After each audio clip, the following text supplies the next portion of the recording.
start digging into trust, you'll find that there's many rich families that have had trusts. Some that still do. There's a family that is called the Hearst family. The Hearst family is known for Hearst Castle in California, this super elaborate estate, very beautiful. And they made a tremendous amount of money from publishing newspapers at the time. The family still owns interest in magazines and a variety of other business interests. And the Hearst Corporation is managed by a trust.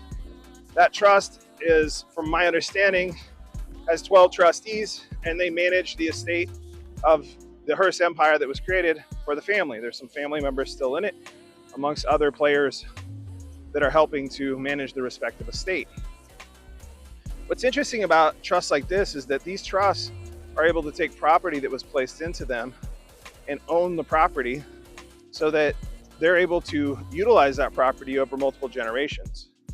The Hearst trusts are interesting in that they seem to be not just onshore but offshore, places like the Cayman Islands, supposedly out in Switzerland.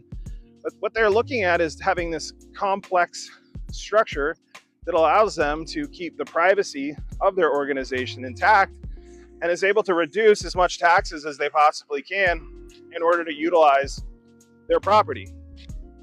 And so when people first start out with trusts, they're not necessarily going to have the Hearst family empire's trust. They're going to have their own trust. They're going to have a trust that does what they need it to do. But what is going to happen is that they're going to learn the skills that are required in order to actually operate a trust. You see, the starting point of all this is learning how to do it.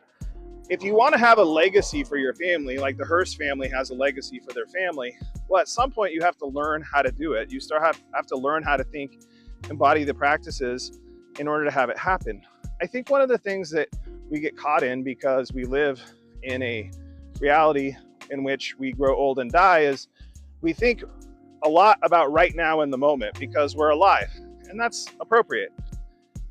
But at some point, if we start thinking about the future beyond ourselves, we can kind of set our family up or our loved ones in the future to have greater choices than us.